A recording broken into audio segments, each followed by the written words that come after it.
Hello, and welcome to another Gramps tutorial. It's been over 3 years since my last video was published, and I am amazed at the steady stream of subscribers and comments asking for more content. And unfortunately, life got in the way. I fell away from genealogy for a while, but I still have the intent on finishing this series someday and continuing to add new content. In this video, we're going to take a look at attaching media to our tree, which includes a couple documents that we have previously entered the information into our tree from previous videos, and also a photo. And we're going to learn how to incorporate them with the information that we entered previously. So I'm going to assume that you're already proficient in the steps we took to create the tree, add people and relationships. We cited our sources, we set up locations, and we also added some events. So if any of that sounds foreign to you and you don't know how to do that, be sure to check out my previous videos because those will walk you through step by step on how to do so. So without further ado, let's jump over into Gramps and see what we can get into. Just a note, I am currently running Gramps version 5.1.5-1, and that's the most current version that was available at the time of this video. It is a different version from what we started the series in. Obviously, the last video was published in 2019, so 3 years later, there's a new version out there. The latest version and those previous only had some fixes for bugs. It didn't look like there was any major feature updates, especially none that we covered in previous videos, so we should still be on track with what we've done previously. So I updated my database, I took the steps to back up and restore, everything worked all right. So let's go ahead and continue where we left off. We were last talking about Adam Wallisa and his family. So we added Adam and his parents, his spouse, and his daughter Sarah. And we also found some documents for Sarah. We found her christening record on Family Search, and we also found a marriage license and record between her and Isaac. Okay, so that's what we're going to work on today, is adding the actual media files for those individual documents we downloaded previously. Before we do anything with attaching media or adding it to our database, we do need to take a quick second and talk about how to store the media on our computer. So Gramps is not going to take care of our media for us. Like I know that Ancestry's Family Tree Maker at least has a folder that it stores its media files in, although I do know that it pretty much just spit everything into one folder, which was absolutely not helpful. But Gramps does not do that, so it expects you to be able to handle your media yourself. And so the number one most important thing that you need to do, if you haven't done so already, is put all of your files into one place. Now, obviously, I'm going to suggest that you organize them better than just throwing everything into one folder because, as you can imagine, as your family tree grows, so will your collection of media files, and eventually you'll probably get into the thousands or tens of thousands of files. If they're all sitting in one folder, it's going to be very difficult to find which one you're looking for.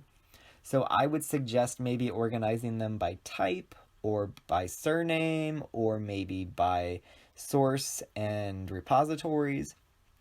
Whatever system you adopt, just make sure you think about it and think thoroughly about what type of files and how many you anticipate having. Because once you set them up in Gramps, if you want to move them or rename them, you can move and rename the root folder, but you cannot move or rename anything inside the folder without also having to repoint your file in Gramps and show it where it is. Gramps cannot keep up with the updates that you do outside on your file system. Okay, so what I'm going to do first of all, I have 3 files here that we're going to look at. We've got 2 documents we previously used and then a photo so that I can show you how to attach a headshot to your individual people in your family tree.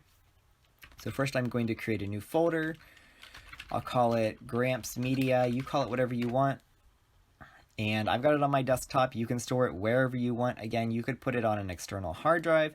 You could put it on a flash drive. You could put it in your documents folder, whatever you want to do. I'm just going to put mine on my desktop. All right, so I've got a folder. I've got 3 files.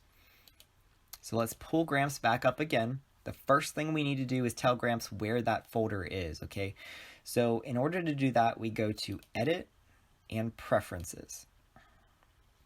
Now halfway down on the General tab, which should be the first one that comes up, there's something called Base Path for Relative Media Paths.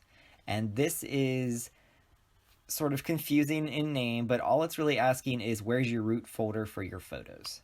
Okay, so that's really what we're specifying here. So we'll click on the folder icon on the right, and we navigate to the folder we just created, or maybe in your instance you've already got one created, but we want to link this to Gramps. So we'll go ahead and open that folder and we'll say apply. And as you can see, it gives us an absolute path for where that folder is. So it's showing exactly where. So mine is sitting on the C drive in the folder users, and then in the folder Kevin, which is then in the folder desktop, which obviously, hopefully it's in desktop because that's where I put it, and then Gramps Media. So you don't really need to remember all that. All you need to know is that your folder is sitting on the desktop somewhere or wherever you put it, and this is the name of it. If you ever log into Gramps and all of your media is broken, right, don't panic. It probably is just because you moved your media folder somewhere, or maybe you renamed it. So all you have to do to restore all of your images and your documents is go back to this step right here, click on the folder, and repoint to wherever your folder went. Okay, if you didn't make changes to the files inside the folder itself, that's probably all that happened. Oops, see, I messed up there. I clicked apply without going to the folder. So let's go back here and Gramps Media, apply. All right, so just make sure that this right here matches where you think it should. Okay, click on close. Now you're not going to see any change happen right here. All you did is updated a pointer. So now we can continue and we can start attaching media. So I like to attach media through the media window here on the left side. We click the media button. Obviously right now it's blank because we've never attached anything to our database. Okay, so just like we did with events or people or families, in order to create a new object for media, we simply click on the blue plus sign and we're going to get a couple windows that pop up. The first one is going to ask us to say, where is the media that we're attaching? Okay, so if you're not sure, hopefully you have a good naming system and can find it easily. If you're unsure and it's a picture, you will get a preview on the right. Unfortunately, PDFs, they do not give you a preview image in Gramps, but I've got a pretty good naming system, and obviously I've only got 3 files, so I know which is which. Hopefully you've got more folders in here to better organize. For demonstration purposes, as I said, I'm just going to put them all in the same folder. So to start out, I'm going to look at the marriage record of Sarah and Isaac. Okay, so one thing that you want to think about when planning for your file names is that Gramps will pull in the full file name as the title of your media object. It's up to you whether you keep it. Okay, so you can change the title. Maybe you have a system for naming your files on your computer. However, it doesn't work so well in Gramps.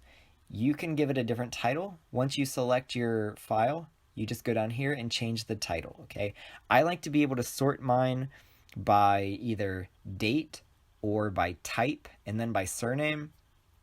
So we're going to have a field in the future here that lets us put a date in. So I really just need to give it a title where I can put the file type.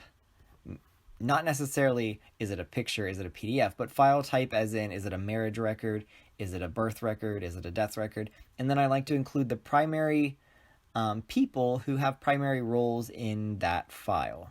Okay, so mine's already named the way that I would like to see it in Gramps, so I don't need to make any changes.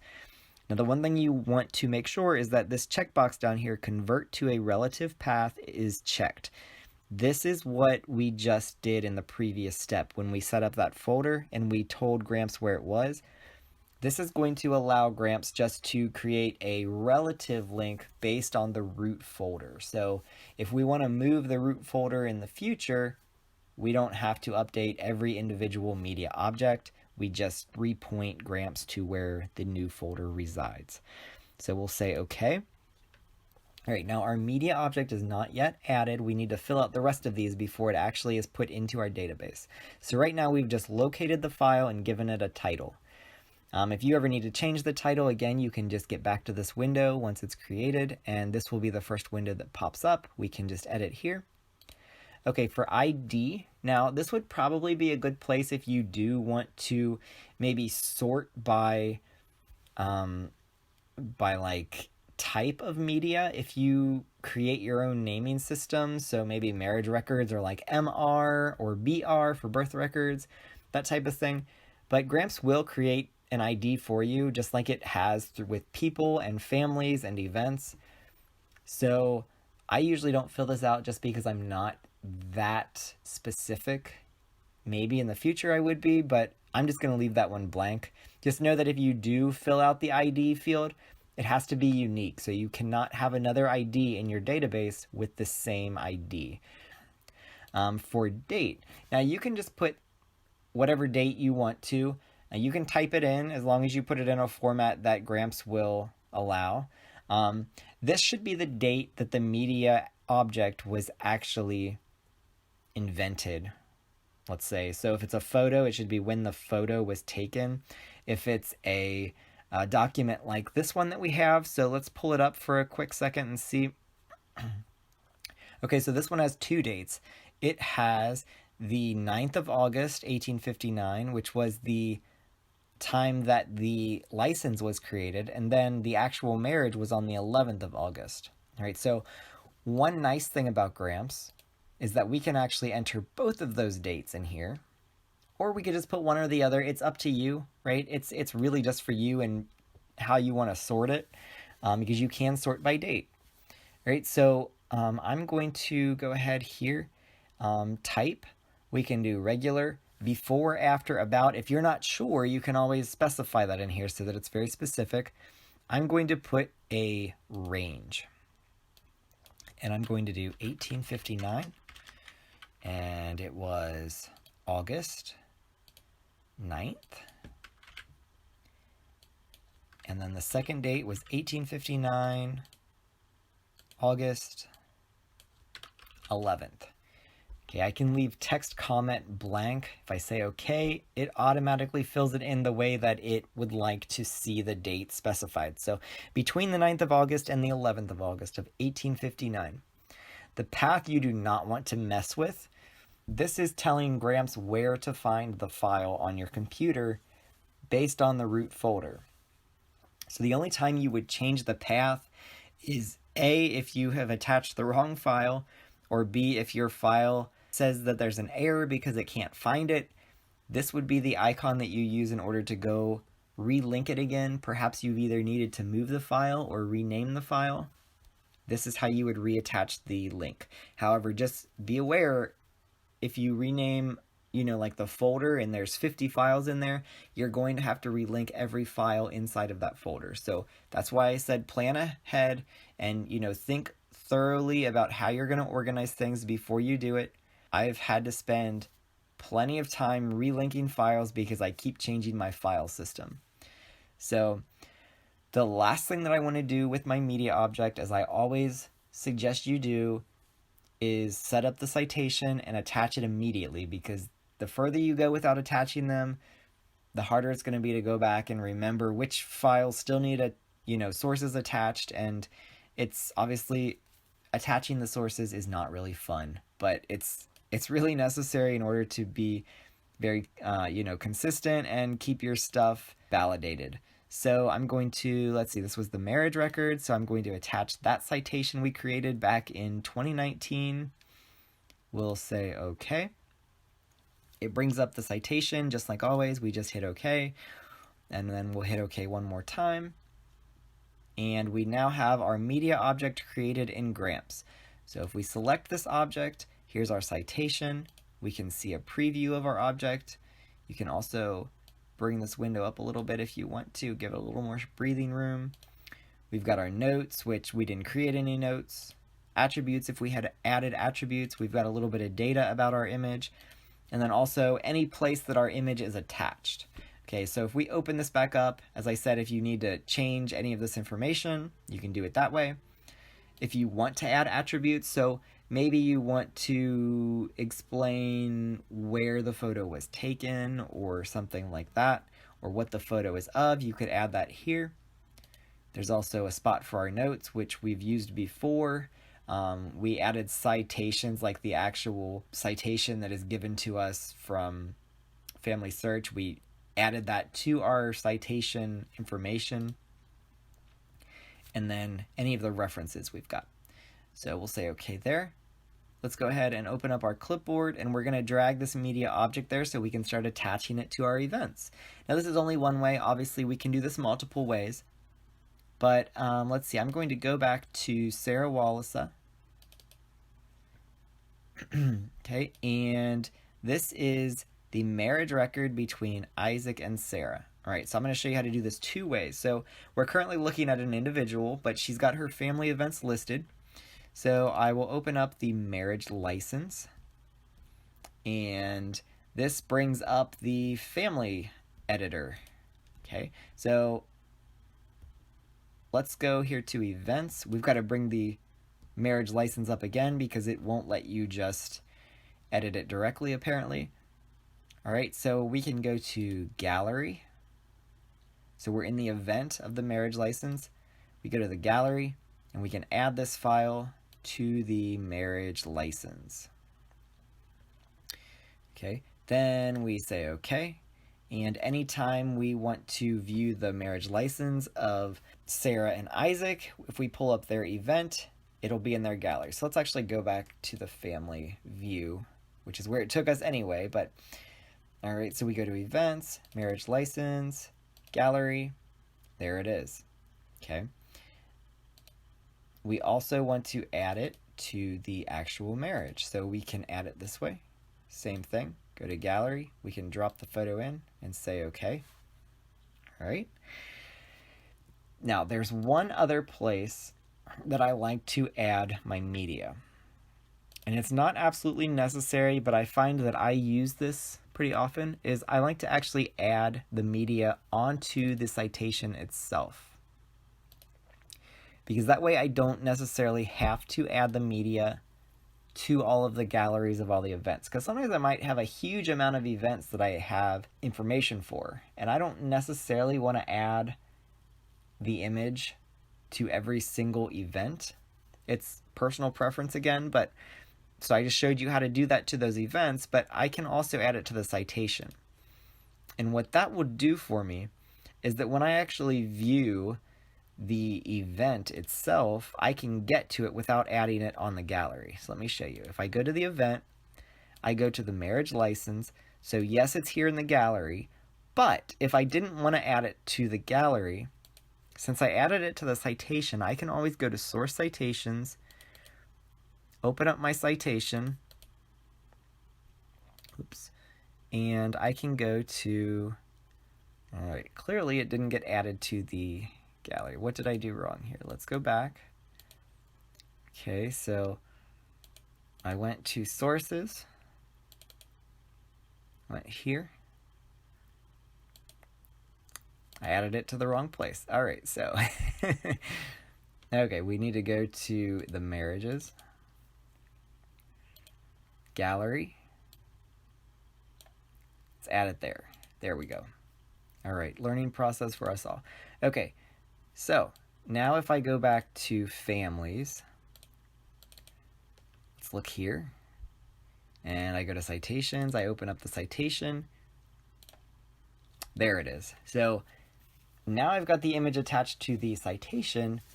Any place that I cited information, it's also got the image attached automatically. So it saves you quite a few steps from having to go back and add to each event.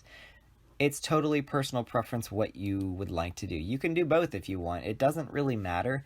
The one thing that I will say is if there are certain reports that you want to publish, you definitely want to test them out sooner than later, just so that you can see if what you're doing prints out the way you want to see it. So for me, for example, I like to create my tree into a website. And so what I just did will actually affect what's displayed on a website. And so that's something that you want to check if that's something that you plan on doing. And I will show you how to do websites in a future video, hopefully. It's not that hard, and there's other documentation online if you need to figure out how to do that. But we will definitely explore that at some other point. Now, let's go ahead and go to the next object. So we're going to add a media object for Sarah and her birth. Okay, so we'll close this out. Let's see how to do it a different way. Now, I don't like this way. It kind of gets a little confusing. There's extra dialog boxes that I don't really need to see. So it's the birth and christening of Sarah. We'll add it to the christening just because it's actually the christening record, not the birth record. So we can go to gallery, click the plus. We find the christening record. We say okay. Okay, we get this funky window here. This would make more sense if we actually had a photo. And if you attach the media yourself versus using the clipboard, you're going to see this for every time you attach it. I generally, if it's a document like we just uploaded, I'm just going to say okay and not do anything with it. The one thing that you do want to do, though, is you want to attach the citation. And that's actually down here under shared information. So these tabs up here, just like we saw in a previous video, these are unique to the relationship that you're creating between media object and event. So we don't really want to change much up here because you're only going to see it in that one relationship. So down here, we've got christening of Wallace's Sarah, okay? That's your title of your media object. The date, okay, so let's grab that. I don't remember it off the top of my head. Okay, so the date here is the, let's see, 31st of December, 1835. Okay, so we'll, oops, I lost my window there. Lost it, there we go. Oops, come back here.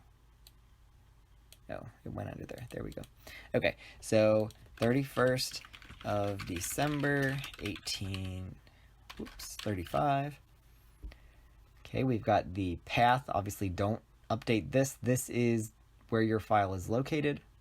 So here's the references. Obviously, there are none because we haven't created it yet. Source citations. We do have a source citation for that. So we can add this one right here, births and christenings. Attributes if we have some, and notes, but I don't have any, so I hit OK. So we basically just created the media and attached it all in one step. It's a little more confusing, and I would definitely reserve it for advanced users. Even I have a little issue with it sometimes, so I like to do it the other way where I add the media first and then I just attach it. Okay, so I hit OK, and now I've got that media attached to the christening. Okay, same way we can go to the birth, go to gallery, attach, and we can add christening. Again, when we do it that way, we're going to get this extra window that pops up. This is for the unique reference that you just created between the event and the object. Down here under shared information, this is what should have just been filled in for the media object itself. Okay, if we go to references now, we can see it was attached to the christening. It hasn't been attached to the birth yet because we haven't hit OK. Once we hit OK, and then we hit OK one more time, it should add to the birth. So now if we go back to birth, we look at gallery, there it is. Okay. All right. And then one more place. Remember, I like to add mine to my citations. So we can open up the citation, go to gallery, and we can attach the christening record. And there we go. Now if we go down to media, we look at christening. We can edit things from here if we want. We can also see the citation we created. There's all of the references, so we attach it to an event, and we also attach it to the citation itself. And if we go back to Sarah, obviously, if we hadn't attached it to all of these events, like I may not attach it to the birth because it's not actually a birth record, it's a christening record. But I could go to source citations. Since I attached it to the citation, it's right there. So I wouldn't have to go to the gallery on the event. I could go to the gallery of the citation. It's all personal preference. Again, look at the reports that you want to create, figure out what works for you, how you like to present your data, and just stick with one system once you figure out what you want to do. Be very consistent. All right, so that is all there is to attaching media. So when we've got an event and we've got information, we attach it that way. Now, I do want to show you a couple more things. So like I said before, once you start building up your media, you might want to sort it in some way. So obviously here I've got an ID. If I created it some way so that I had like MR or CR or BR, I could sort them that way. I can sort them by file type if I know that I'm looking for a PDF or an image. I can sort by path, which may be helpful if I have folders set up in my individual root folder, but right now it's not helpful at all because I have nothing set up. I can also filter things over here if I'm looking for something specific. Obviously, these fields over here relate to the fields up here. Now, one thing that we're missing, right, we filled out a date. If we scroll all the way to the right, the date should be visible, but like it's not helpful that it's so far over there. And I'm actually more interested in the date than I am the file name. So if you want to change that, you simply hit this blue button up here to configure the active window. And these are all of the things that you can view. So I could take the path out if I wanted. I will leave it in there though. But you can also drag and drop these columns to change their order. So I want to do maybe the ID on the left, just because I'm used to seeing databases like that, and then maybe the title and then the date. So I'll hit apply and then I'll close. So I can scroll back over here. So if you see, I moved my mouse until that little gray slide bar popped up, and then I kind of grabbed it. It's sort of hard because it's tiny, but all right, there we go. So I've got like the ID on the left. I can sort of ignore that, but you know, it's up to you if you display it. And then I've got title, date, type, and path. So I can sort by ID. That will show me at least, if Gramps automatically populates it, it'll show me the order that I put them in. By title, I can sort by whatever naming system that I've created. Or by date will obviously show me chronologically when the media objects were created, which is kind of cool. And if I want to filter as well, I can type in something. So say I want to look for just something that's got like Isaac Hoffman in it. So I could type in Hoffman and find. And obviously I can be as specific as I want, so I could fill all of these out if I wanted, or just one or the other. And it'll show me everything that matches my filter. And down here you can see on the bottom right it says media 1 out of 2, so that means it's showing me one object out of my total 2 objects in my media folder.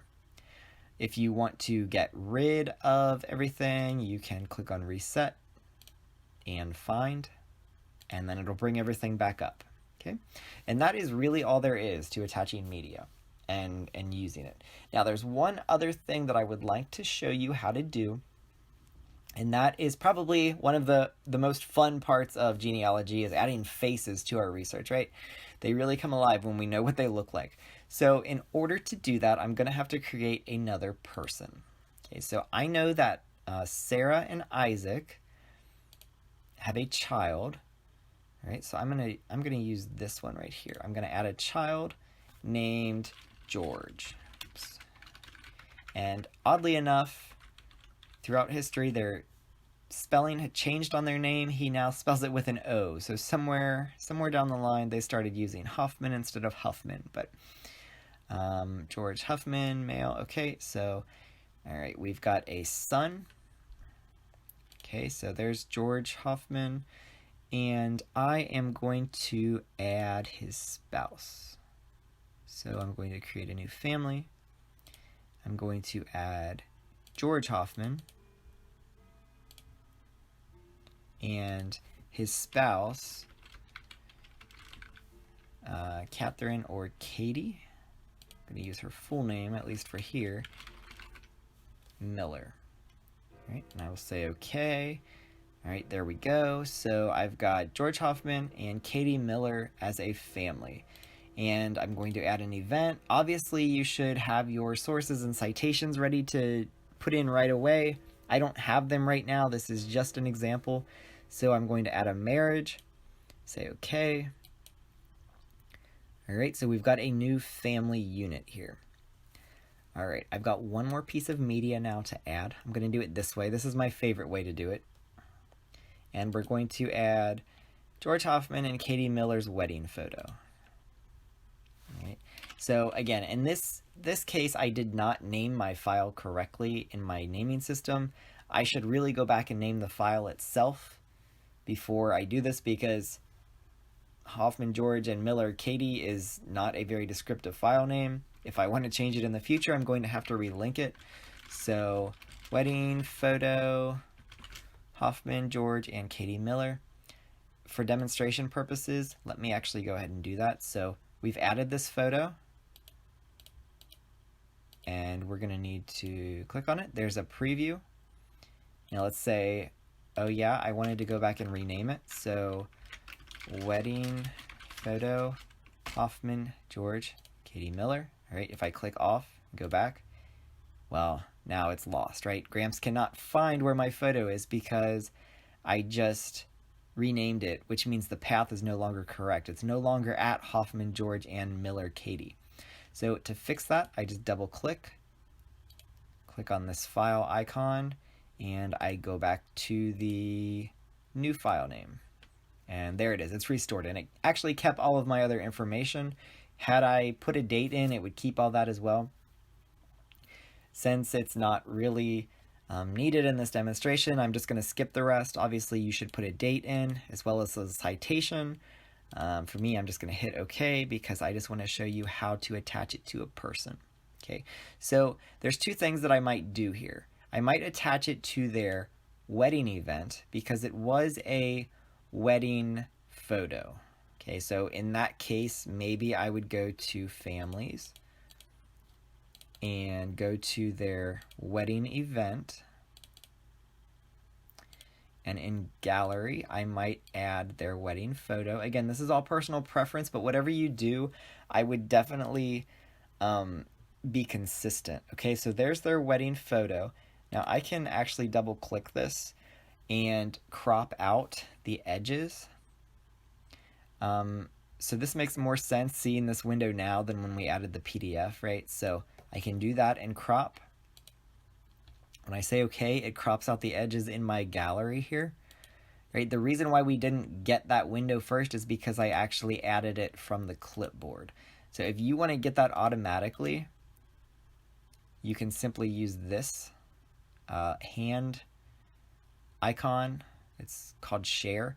And then when you add the wedding photo, it will bring this up automatically. So why it doesn't when you add it from the clipboard, that's just a feature of Gramps, right? So I can crop them, say okay, and now I get this nice cropped image on their wedding event. Okay, I could also put it in the gallery of just the family. I might use this if I have like a group family photo. I might want to put that in the gallery. It may not necessarily be an event, but it's a photo of the family. That would be a good place to put it. While I'm here, I'm going to change this to married. Okay. Obviously, I go back and put my sources and citations everywhere I need to. All right. And then the other and most useful tool here is when you have a photo of somebody. Okay. So it is also a photo of George. And true, it's attached to their marriage event, but I also want it to show up on George's page, for example, when I'm making a website. And I also want it to show up on his card. And what I mean by that is every time we open up this profile of George, I'd like to see a picture of him to see who he is. So I go to his gallery here on his little personal card that I've opened up. And I can drag this down into his page. Now remember, you've got to go over the tab. If you hover over any other tab, it's going to switch to that tab, and then you're not going to be able to add it. So make sure gallery is selected. I add it. All right, if you added it through the clipboard, you just got to double click it to get this editor. And I can grab these red, I've got to hover my mouse over the edges till I get these little red boxes. And I'm actually going to crop out Katie. I'm just going to see George in this picture. All right, and this is going to be a headshot, so let's go kind of like here. And you can always adjust this if you don't like the way it was cropped originally. Hit OK. And now you can see up here, it's showing us an image of George. So anytime I open up his page, I'm going to get this picture, even if I'm not on the gallery, which is pretty cool. When I say OK, you can also see in his detail page, it's going to give me that photo of him as well. So a little bit more like what you would be used to if you're working with other, like Ancestry or something, where you get those nice pictures of everybody. This is where they're actually going to show up. They just don't show up if there is nothing there. You might also, if you put together a web page from Gramps, it'll put them in the little family tree chart like you're used to. You'll get to see pictures that way.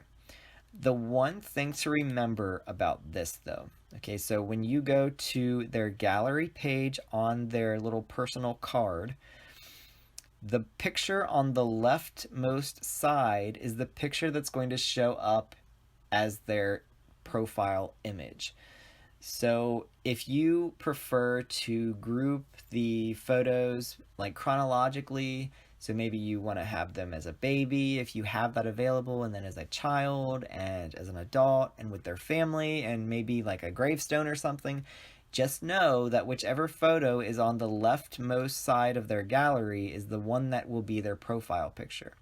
So if you want to change it, say you've added like 3 or 4 different other photos to the right, but the one on the left is going to be the one that's their photo. So you can't always do it chronologically if you don't want their first photo to be their profile picture. So just for example, let me go ahead and add another photo. And this is going to be a silly example because I'm going to add the marriage record that's not even for him. And obviously there's no reason that we would even want to crop anything like that. We'll say okay. But see, this is on the right, this is on the left, okay? This is his image. But if I move this over to the left with this arrow, it automatically updates his image to be that record. When I say okay, that's his image now, right? So you get to pick and choose what their image is, but just keep in mind that sadly there's no feature that allows you just to find an image in their gallery and say use this one. It's always going to be on the left. Okay, I'm going to remove this one because that's not even his. All right, so I'll say okay. Again, we can do this with Katie as well. Let's see, Katie's Miller. All right, so I go to gallery. Let's add it this way this time instead of the clipboard. So we'll click on the share button.